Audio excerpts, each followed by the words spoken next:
We're here at Earth Station 1 in Linwood, California, headquarters for the FGA, Future Generations of America, founded by Rudi Krause, presidential candidate in 1988.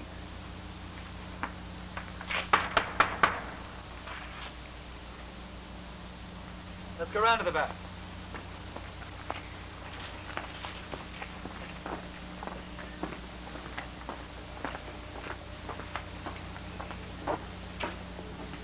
Krause, Dixie Douglas, you talking about that? Oh, he was down there. Yeah, I just got you posting up my Young Power. Young Power. Young Power is Equality for Responsible Adolescence, the new ERA. Equality for young people. Young Power Revolution. Young Power Revolution. This is the hour revolution. Young Power Revolution. Revolution. I understand that one of your programs is to teach law, starting from kindergarten on up.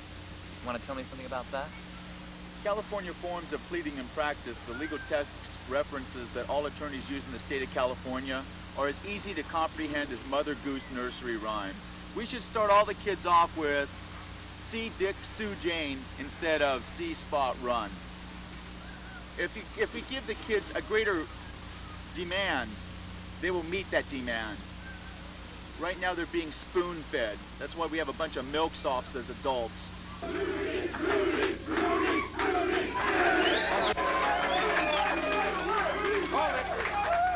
Next up, we have Hot Seat's favorite, most bizarre guest, Rudi Krause. No more drugs. So tell me that you love me while you're flying away. No more drugs.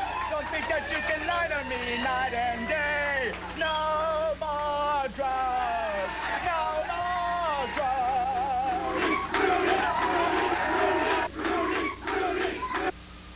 Rudi, bottom line, why do you want to be president? Well, I looked to Washington for the intelligent decisions to run this nation, and I found none. So I started running this nation from Linwood, Earth Station 1. Control comes from where there's the greatest intelligence. I have that greatest intelligence. Okay. What do you think is wrong with the present administration? There is absolutely no psychological quality control in the United States. The present administration is not correcting the psychological flaws of the American people. The present administration is psychologically flawed itself. Washington, D.C. D.C. stands for diminished capacity. Psychological quality control. Can you explain a little bit about that? Psychological quality control. It's to phase out all smokers, drinkers, drug users from all positions of authority in government and institution based on Krause's sliding scale to self-destruction. If the person has a multiple addiction personality, phase them out. If they get 5 points, 2 for smoking, 2 for drinking, 2 for marijuana, that's 6 points. They no longer can vote in the United States. They lose their rights and privileges. Rudi, you are a hypocrite because I understand you took drugs yourself. What do you think about that? Wait a minute. Isn't that right? Wait a minute. Is that right, Rudi? That's correct. I used to smoke marijuana. I stopped in 1978. Quiet!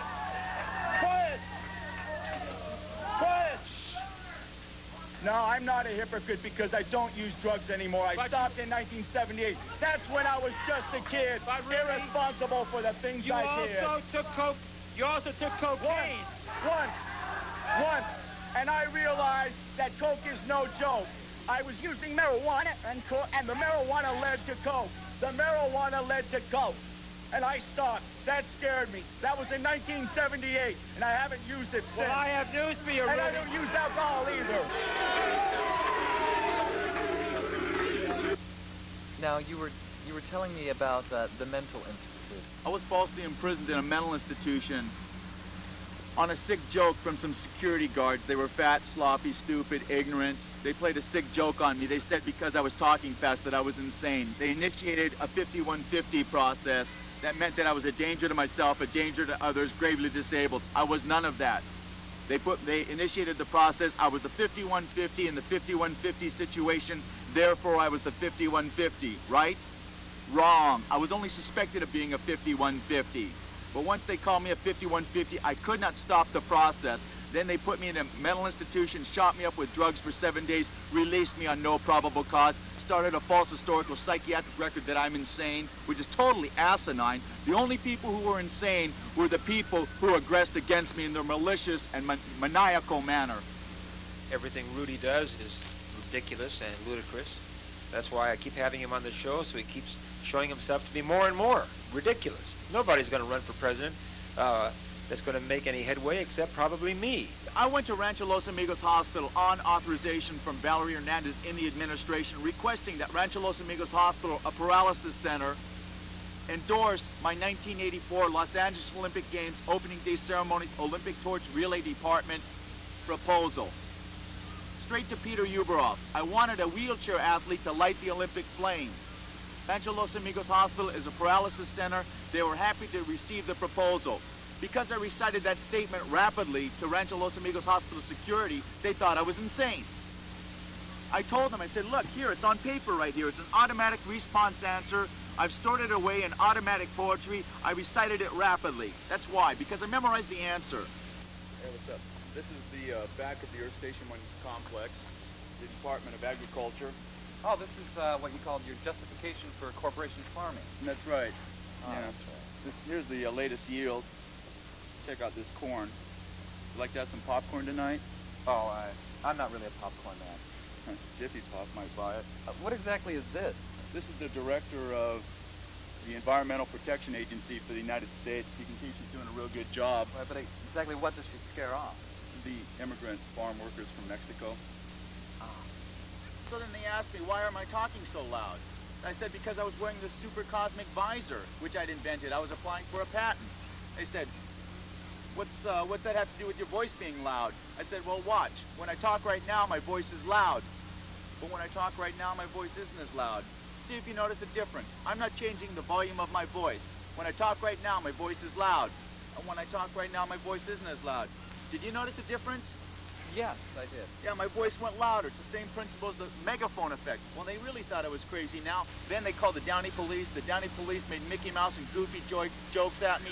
They sent me to Augustus F. Hawkins Psychiatric Facility. I was not given a fair psychological evaluation. There was a conspiracy that involved right there, plus an act of revenge. They put me in a mental institution. They shot me up with drugs. 7 days. I was a medication zombie, just like my sister is now. That's why I know so much about the psychiatric system.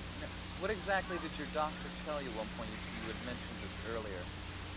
You were talking about rationalizing. Yeah, well, Dr. Key, she said, the trouble with you, Rudi, first she said, why don't you take these drugs? And I said, no, I don't need to take those. I'm the founder of the future generations of America. It'd be a bad example to follow. She said, the trouble with you, Rudi, is that you rationalize all the time. I said, it's all right for me to rationalize just as long as I'm not irrational. She said, I can't argue with you. You're superior to me. Now take this medication. We're the future generations of America.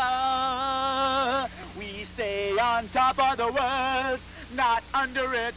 When everyone has failed the test, you can count on us. We are the best in the U.S., in the U.S., in the U.S. I noticed this when we walked in. Exactly what is this? This is the new department of Earth Station 1. This is the Department of Energy. This is a solar water heater. Oh, how warm does it get? About 99 degrees Fahrenheit. I will sing my way into the hearts of the American people, especially the young people. Then we start the Young Power Revolution, where the young people phase out the hypocritical adult dictatorship. They've been had by the hypocritical adult dictatorship, and we'll use music. So almost a social and music revolution. See, that's what's wrong with the present administration. The president can't rock and roll. He doesn't know how to get down. He has no soul. He can't even pop lock. He's waltzing around with the communists. We would set up a tough administration. One that could really rock and roll, eh? Not just rock and roll, but rock and roll with soul. Rock and soul.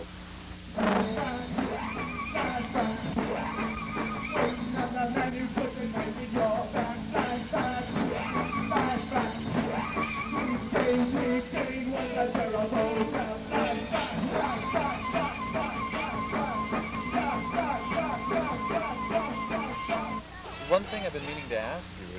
why did you choose a dog as your running mate?